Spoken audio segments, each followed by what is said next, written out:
Hello, hello, hello, hello. Welcome back, ladies and gents, boys and girls, to another episode of It's That Deep, the podcast. I'm your host. My name is Feyisara, and this is a podcast where it's all that deep. All of it.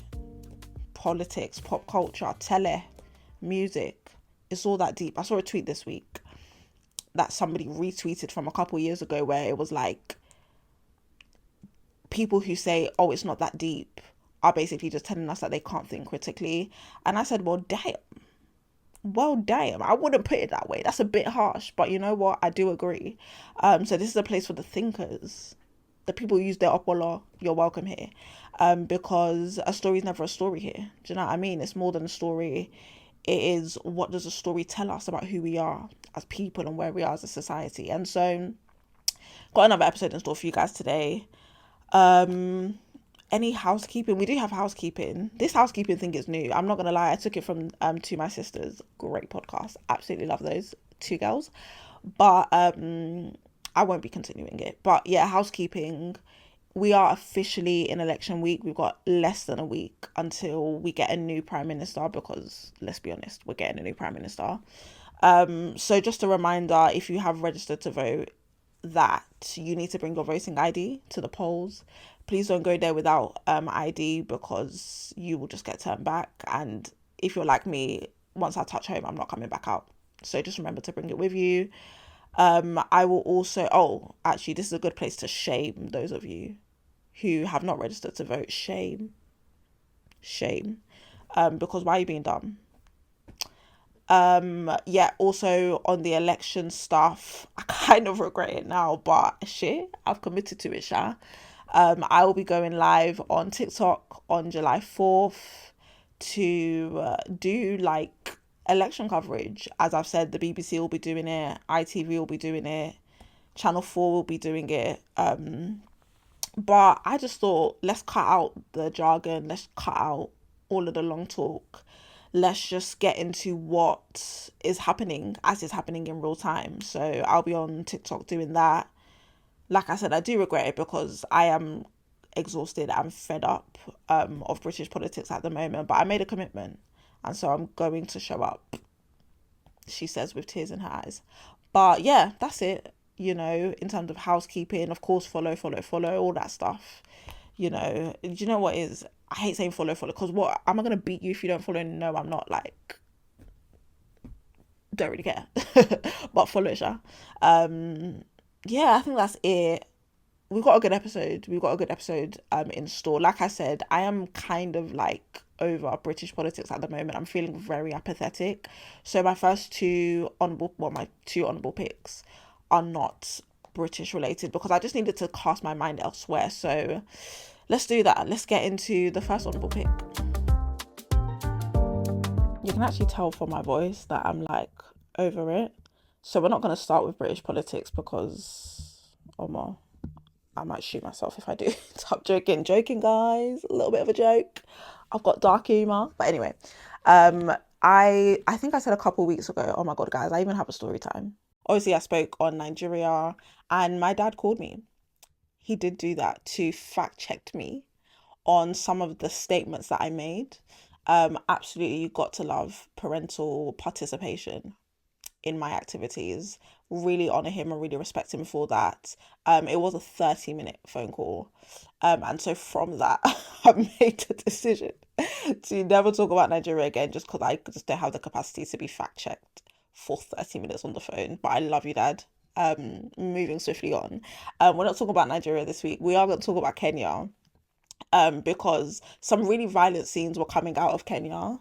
And there was a particular image that I saw that triggered me to say, okay, cool, this is going to be our first honourable pick, because it was really disturbing, like really, really disturbing. So if you don't know what is currently happening in Kenya, there's a finance bill that was proposed by Ruto, who is the president of Kenya.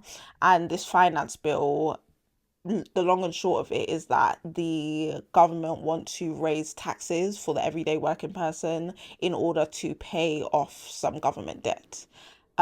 There is already currently, which I didn't know, a cost of living crisis in Kenya. It's quite severe. They're saying that, basic things, basic needs and necessities, have been hit by inflation really, really bad, kind of like how we have it here, but obviously on a worse scale. So the proposal of more tax feels like a bit of a piss take. Like, it feels like, how are you going to tax us more when tax is already so high and we can't even afford the things that we're currently being taxed on? And so in that vein, I guess, particularly the young people, why did I say that like I'm 54? Particularly, I'm saying it again, the young people took to the streets to protest. And not that I agree with this, but they stormed Parliament, and they basically, try to get their voice heard and to say like, yo, you can't do this, particularly, every time there's a cost of living crisis, or every time, tax increases, it always hits young people the hardest, because let's be honest, we are the ones with futures. Like, we are the ones who will be around by the grace of God for the longest. And so it hits young people way more than it does the older population. And so they stormed Parliament, they were protesting up and down Kenya, and it got really violent. And in my mind, I'm just like, is this not what democracy should be? Like, democracy should be, okay, you are proposing a bill for the people who elected you to represent them. Those people are saying that bill does not work for us, babes. It's not gonna work. Do you know what I mean? And you, in the name of democracy, should turn around and be like, okay, well, let's figure out what we can do to serve the people. As I've been banging on about for the last few weeks, politics is about serving the people. But they decided, in response to your response, we are going to tear gas you and shoot rubber bullets at you.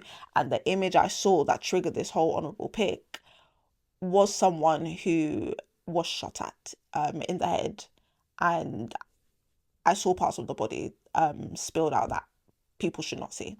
So that was the response of the government to the protesting, not advocating for storming Parliament. I wouldn't say that, because obviously we look at January 6th in the US, and I'm a staunch, like, that should never have happened, although it's not the same. I can't change my tune here. I don't advocate the storming of Parliament. However, I advocate for protesting, and I advocate for a government who responds to the protests of people by honouring, or at least trying to take in what they're saying, as opposed to, we're going to unleash violence on you. I think this is a theme that I keep seeing, across the world. It's not even specific to any particular region. I just keep seeing this thing where, like, governments don't know how to respond to their people without a heavy hand. Like, everything must be violence. Everything must be tear gas and rubber bullets. Everything must be an extraordinary response to what is a pretty ordinary thing, which is the practicing of democracy. And I think the West are way more subtle, because I think about the UK and I'm like, the way that these Kenyans are trying to stop the protest of these people, they're doing it here as well. They're just doing it in way more subtle ways. They're using language that's a bit more coded, and they're passing legislation that gives power to people to exercise their perception of what to exercise power on what their perception of a disruptive protest is. So it's a bit more subtle over here in the UK, but this happens globally, where it's like, why is the response to the practice of democracy violence from governments? Why is that the response? Like, why are we not allowing democracy to have its full form? And you propose a bill, the people reject it, because this is about the people. And then we have a discourse and we have a back and forth, and we say, okay, well, let's see how we make this work for you, as opposed to, you propose a bill, the people reject it, and so now you want to beat the people into submission. That's not democracy. It's ridiculous. And so, I as the week has progressed, things have changed. The president has done a U-turn and has said he won't, push the bill through. And that was, I guess, as an attempt to stop the violence and also stop his people, his government, from raining down on these people so violently. But the process have continued and the violence has continued. And so, we'll see how it progresses. I thought it was important to speak on it, just because although this particular scenario is specific to Kenya. Like I said, it's a theme that follows throughout the globe. I'm not, and that's even worrying to me because it speaks more to like what happens when people get power, than anything else. And I thought also as an African, you know what I mean, let's give Kenya the same airtime that we'd give Palestine, or Sudan or Congo or, you know, whatever else is going on in the world. And I think it's only fair that I use my platform to do that. So I'm keeping my eye on Kenya, small. We'll see what's happening, but like I don't think it goes without saying that people should not die, because people have died. Like the death toll is over 20 last time I checked. People should not die for the right to exercise democracy, like their democratic right to protest. I think that's a damn mess. It's a damn mess. Okay, so honorable pick number 2, and it's wedding season, guys. It's wedding season. I was about to serenade you, but I won't do that to your eardrums. It's wedding season, my favorite season of the year. Forget spring, forget summer. I am a lover girl. If you didn't know this about me, fun fact, I am a lover girl to the bones, to the core. I love love. I love seeing people. I love being loved. Like, it's just the best. And then even like beyond romantic love, because that's great, but like friendship love, sibling love, give me 14 of those right now. Give me 40. I love it. I love love, through and through. And so I love wedding season. And even this week, it felt like everybody on my Instagram was getting married or engaged or even popping babies at this point. Like, so much love in the air. Davido, yeah, and Choma, they did tie the knot. Congrats to them. Yeah, that's what I'll say on that matter. Sharon Uja, beautiful Nollywood actress, also got married. She did like her big husband reveal, which I have I have comments, but you know, sometimes you don't need to comment on everything. But anyway, she did that. Her wedding looked fabulous. And I even, sorry, little tangent here, but I look at Davido's wedding and I look at Sharon Uja's wedding and I'm like, if you didn't know who those two people were, you would pick the wrong one to be the billionaire. Like you would not think that Davido has more money than Sharon Uja just by way of how that wedding looked. But anyway, what's my own? What is my own? Nothing. So that happened, but there was another wedding at the top of the week. Wasn't a celebrity, just a random couple, and their wedding sort of took the people by storm. And I don't really know why, you know, but I found it to be a really, really interesting conversation. I was yapping with my friends all day long about it and some of the themes and the topics that were coming out about it. So I thought, let me get my thoughts down on paper being YouTube, and Spotify. So yeah, let's get into it. There was a wedding that sort of went viral online. It was between a Yoruba man and a white woman, and she just made, like, of course she's the bride, so she's super excited. She made a bunch of content around her wedding. She was talking about, you know, what happens when a South London girl meets a Yoruba man, and there's videos of her dad dancing and he's so happy. Obviously he's a white man in an agbada and he's like just loving it and having a great time, and that video went viral.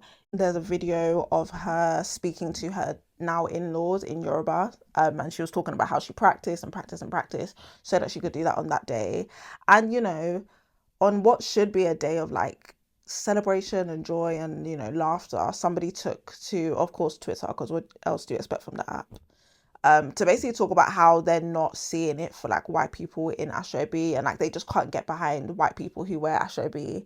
And it just broke out into this entire conversation about cultural practices and cultural gatekeeping, and I guess how we as Yoruba people, but this can be extended to all of Africa, how we preserve our traditional practices despite being in the diaspora. And I don't know, you know, honestly, I thought it was really foul for some people to be quote, like this girl tweeted, first of all, listen, if you want to protect anything, just keep it off Twitter, man. Don't even take your good news to Twitter. Forget about it. They will just disseminate it, and destroy it. But she obviously tweeted the bride I'm talking about, these videos with such pride and such excitement. Some of you are foul to be quote tweeting that girl's tweet, like to basically bash her for choosing to wear Ashobi and choosing to speak in Yoruba. Like, that's her wedding day, you're a mess. Like, some of us really need to learn the art of decorum, number one. Number two, I found the conversation around this to be really, really interesting. I think the argument that people are really landing on is the fact that traditionally in Yoruba culture, it is the man who comes to ask for the woman's hand in marriage. There's the whole ceremony, and it's pretty much centered around the man's family approaching the woman's family. And so they were like, well, why does she need to wear ashobi? And by the way, if you don't know what ashobi is, it's like the cultural clothing that we wear to distinguish between the families, but also to show that you're celebrating with the couple. But like, people are like, why would she wear that? Why would her family wear that if the tradition is for the man to approach the woman?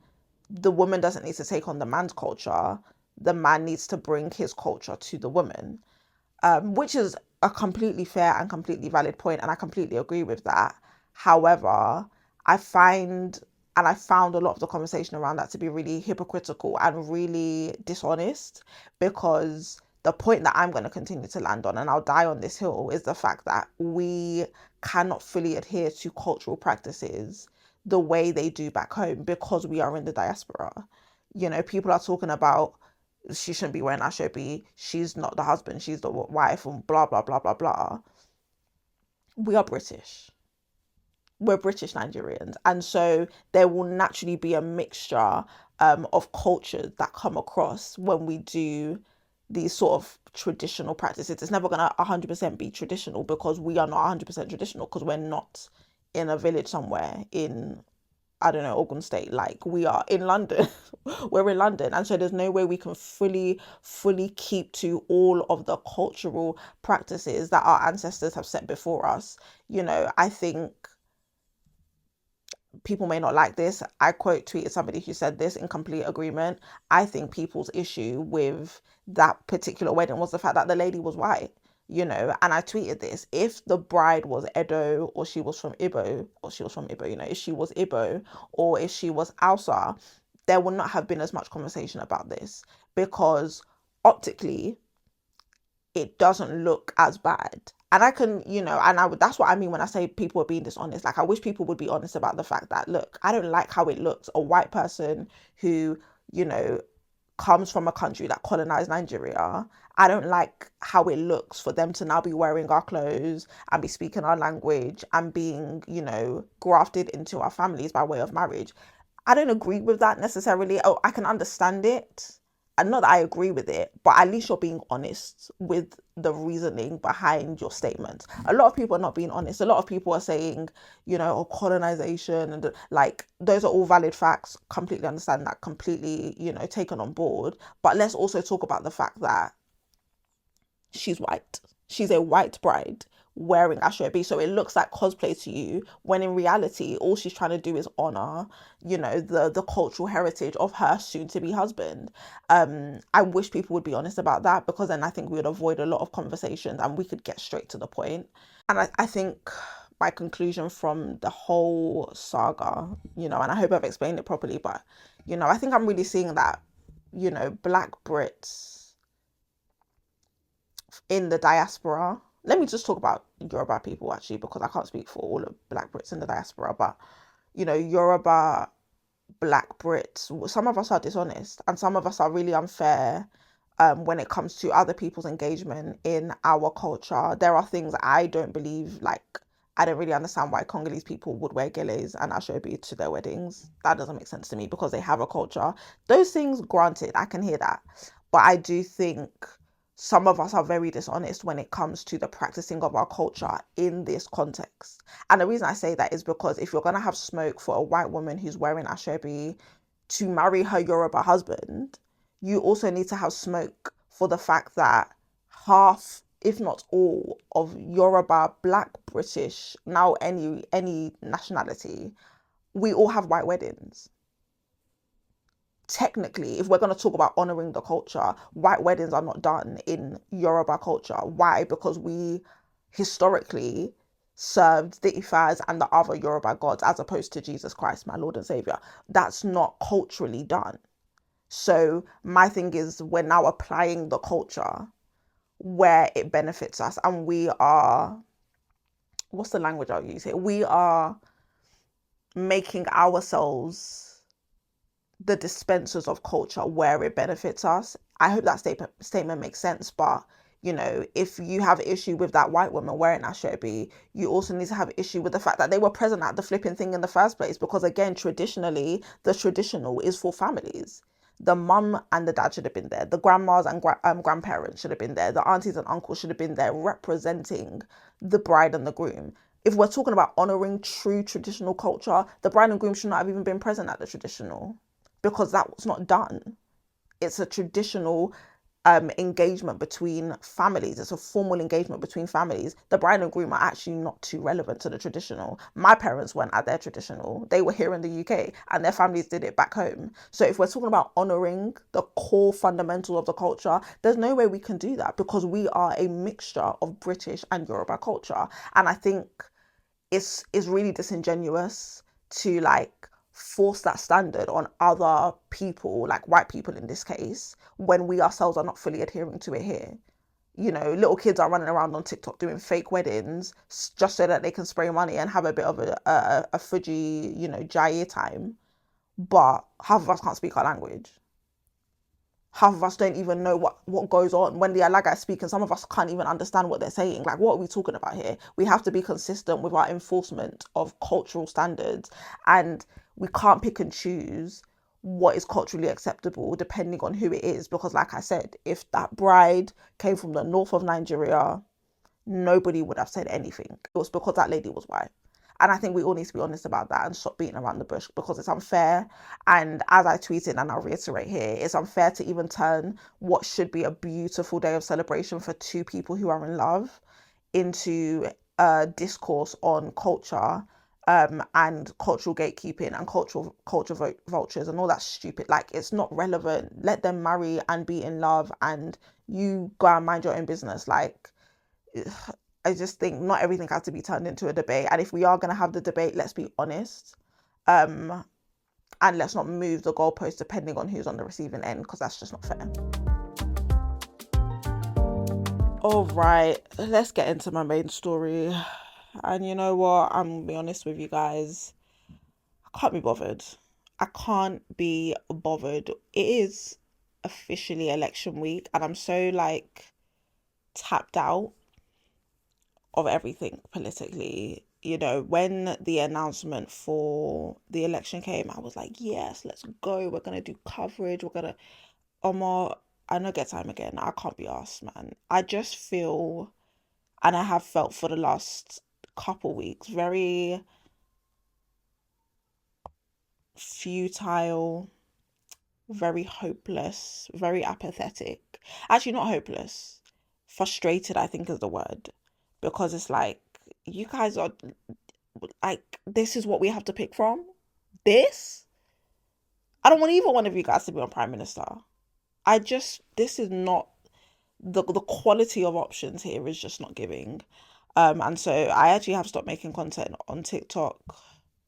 I've kind of just died down on the election stuff just because I'm not interested. But I do realize I have a duty and I have a platform. So with less than a week to go to the election, of course, we're going to talk about that. And, I think everyone at this point can say with full confidence that Keir Starmer is going to win. On July 4th, we're going to have a Labour government. So I thought, well, let's not talk about how we get there. Let's talk about what happens after, because I do think, what happens post July 4th is really what's important. And it will mark the Labour government for a long time. I think the language, throughout Keir Starmer's campaign, he's repeated quite a few things. 14 years, 14 years, 14 years. Chaos, chaos, chaos. Vote for change, I think, is a slogan for his campaign. So he is positioning himself as a change, as an alternative. And so everything that happened post July 4th has to really marry with the narrative he has built for his campaign. And so I want us to dig into what, life in the UK could look like after July 4th. I thought there was a really interesting comment made by one of the SNP leaders after the final debate. I watched the final debate on Thursday. Again, waste of time. But there was a comment that one of the SNP leaders made, and he spoke about how the Conservatives are not going to win, but conservatism will win. And I thought that was just a really apt way of describing what's going on right now, because the Tory party will not win, but in some way, shape, or form, their values will find themselves in government, because Labour are so like, and I've spoken about this before, but they're so not distinct from the Tory party at this point. It's like, what's even the point? But Keir Starmer has a task. He has a massive task in front of him, genuinely, because there is a soaring level of distrust in politics and in the government and in politicians. So he really has to work to restore that. I think one of his biggest, and if he has sense in his head, one of his first tasks should be to try and regarner black and brown support in this country. I say that because, and listen, there's so many things he could do post July 4th. I'm going to speak from my lens because I'm a black woman that lives in London. From my lens, you know, the loss of black and brown support is really going to, he's going to suffer because of it. There's been a few things that has happened over the course of this campaign. I've spoken about Diana, but I'm not going to speak about that again. The Ford report, which I haven't really spoken about, have done so on TikTok, but the Ford report was a report that was commissioned by Keir Starmer. One of the first things he did when he became Labour leader, and the report's his desire was that the report would find that there was anti-Semitism within the Labour Party, and this was a really, it was a really good political tactic as a way of separating him from his predecessor, Jeremy Corbyn, who they say has had an issue with anti-Semitism, right? So he commissioned the report to say that, look, this is what the Labour Party have found, we're weeding out anti-Semitism. And the report did find that, but it also found that there is rampant Islamophobia and misogynoir and racism in the Labour Party. Now, that is not politically convenient for him because he then has to address that, and that paints him in a bad light and not Jeremy Corbyn. And so he hasn't really dealt with the reports or the findings of the Ford report like ever. And so something came out recently about how he's like now trying to like bury it and basically ignore the findings of the report. So that is another reason why he's losing black and brown support, because he's ignoring the racism within his own party towards these people, again reinforcing this hierarchy of racism. There's an issue also with the Clacton seat. I spoke, I think, a couple of weeks ago about how Nigel Farage is running in Clacton-on-Sea. He's going to win that seat, of course. But what was interesting was that before Nigel Farage even decided to run as an MP, there was a young black man who had been garnering support in Clacton. He is a part of the Labour Party, and he had launched his campaign weeks ahead of Nigel Farage. And the minute Nigel Farage chose to run, obviously it drew eyes to this young black man. I think his name is Javan. It drew eyes towards him. And so people are like, oh, this is interesting. Not only is he young, he's black, he's running in a seat against Nigel Farage. There's so much in here, so interesting. And so a lot of attention turned to him. His campaign got a lot of like eyes on social media. And now he is, coming out and saying that Labour officials are not happy with him. They're saying that he has been taking attention away from Keir Starmer. And so they're asking him to stop running in Clacton and move his campaign to the West Midlands. Again, it's like, why on earth would you do that? There's no way he's going to win that seat. But the point is, Labour should be shown to be supporting young people of colour who are interested in politics, fighting, the likes of Reform UK. And it's like, no, your concern is that he's a threat to Keir Starmer, so you've got to remove him. That's another issue. Keir Starmer also made comments this week about the Bangladeshi community, which caused outrage. People have resigned from the Labour Party. I don't know that they're running as independents, but that comment pissed a lot of people off, rightfully so, because the comment was not even correct in the context that he was speaking about illegal immigration to this country, and he made the Bangladeshi community as an example, and he said, well, for example, we'd send them back to Bangladesh because they're a safe country to return to. And it's like, first of all, Bangladeshi immigrants don't even rank in the top 10 number of immigrants, illegal immigrants that come to this country. So what are you talking about? Why are you using us as a scapegoat and a dog whistle? So he's had a lot of blunders when it comes to race and black and brown people across this campaign and across his leadership, to be honest. And I think that if he doesn't address that, it's going to bite him in the bum. I was reading something the other day that says that he is polling lower than Tony Blair in the area of BIPOC people, so people of color in this country. He's polling lower than Tony Blair did, what was that, 30 years ago? That's how bad he's doing. They don't trust him. They're not interested in him. And I'm somebody who has consistently said that I don't have time for him. There's a lot of people who are not voting Labour because of race-related issues. And so if he gets sense, he would address that first. I also think post July 4th, what he has to address and what he really has to do is put his money where his mouth is, particularly on tax. Like I said, I watched that last debate on Thursday, and Rishi Sunak was really aggressive. He was really, really aggressive. He kept repeating certain phrases. So just how, listen, this is just rhetoric 101, right? When people want to get something etched into your brain, they will repeat it. So where Keir Starmer has been saying 14 years of chaos, 14 years of chaos, it's so we remember that we've had 14 years of chaos under a Tory government. Rishi Sunak has been repeating, do not surrender your taxes to Labour. I watched that debate. It was an hour and a half, I think, of, like I said, absolute garbage. But what stuck with me was surrender your taxes, higher taxes, higher taxes, higher taxes. That is what Rishi Sunak was repeating from start to finish. And although it may not be true, actually, not even that it may not be true, we know it's not true because that's been fact checked and he's actually been told to stop repeating that because it's not true. He's still doing it anyway.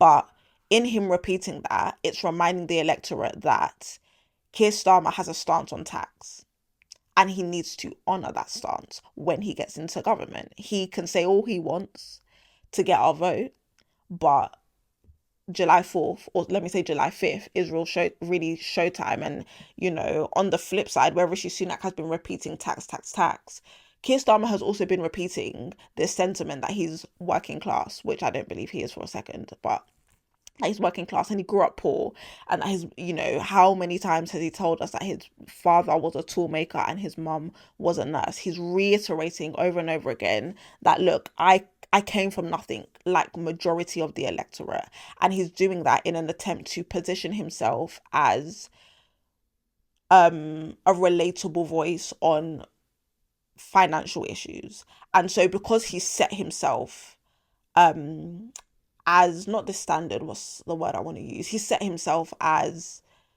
this character, and his narrative is that I understand you because I come from where you've come from. He has to match that in the days following July 4th. I don't know that he can. He hasn't been too kind to junior doctors across this campaign, people who are feeling the plight more than anybody, I would say, just because of the hours they're working and the level of commitment they give to their work. There was reports about who's funding him now, like former Tory donors have come out in support of Keir Starmer, billionaires have come out to fund his campaign. So it's like you've painted a narrative and painted a picture of yourself as somebody who understands the working class plight, but your words and your actions are not aligning. And so what you do post July 4th is really important for cementing people's trust in him. I find it interesting whenever he's asked how he will pay for all of the things in his manifesto, or particularly this issue of like tax, because he said he wants to reduce taxes, right? Whenever he's asked about that, he doesn't seem to have an answer. He has this one solution, which is ending the tax break for private schools, because private schools don't pay tax, and so he said he would end that and force them to pay tax, but that will not be enough to fund all of the things that he's saying. And so I think his first few months should be, again, if he's smart, focused on the fact that he's got to honor what he said, because the only reason people are voting for him is because there is an element of trust that they have in him that they do not have in Rishi Sunak and the Conservative Party. So I think his first few months should focus on really honouring his commitments to the working class and trying to regain the support of black and brown voters, because I think those two things will really, really, I mean, it'll put the nail in the coffin of his leadership before it even begins. And so if he gets sent and if he has a good team around him, he will do that. I don't trust him. I don't trust him to do the right thing. What I do think is going to happen, and this is the pessimist in me, I think he's going to get into power, and, you know, he is a lawyer, so he knows how to, you know, weave around things with his words. He knows how to not answer questions. I think he's going to do whatever the heck he wants. And he's going to make excuse after excuse and try and find ways to, you know, get around honouring what he has committed to during this election campaign. And so I don't have much hope. I think he's going to keep scapegoating and keep, you know, pushing the 14 years, but we don't really want a leader who focuses so much on the past. Like, we're now in the present and you have been elected, so what are you doing now? As opposed to just complaining about 14 years. So I don't have all the hope in the world, but we will see. I will be doing my election coverage on July 4th on the Clock app. You know, we won't stop talking about the election even once the election is done, because obviously we'll see what unfolds in like the first 3-4 months. But yeah, it'll be a really interesting couple of weeks. So buckle up, guys. We're about to have a new Prime Minister. So those are my thoughts, those are my feelings. Those are, if I was Keir Starmer's like political advisor, not that I would ever work for that man, that's what I would do. That's where I would focus my energy. But, you know, not everybody's as smart as I am. But there we go. That is episode 26 of It's That Deep. Thanks for joining me. Please remember, if you're going to vote, take your voter ID. As always, follow me wherever you need to follow me. Let me know your thoughts. The Yoruba wedding thing is really my most interesting thing for this episode. So I want to know your thoughts on that. And as always, I'll see you next week. Bye.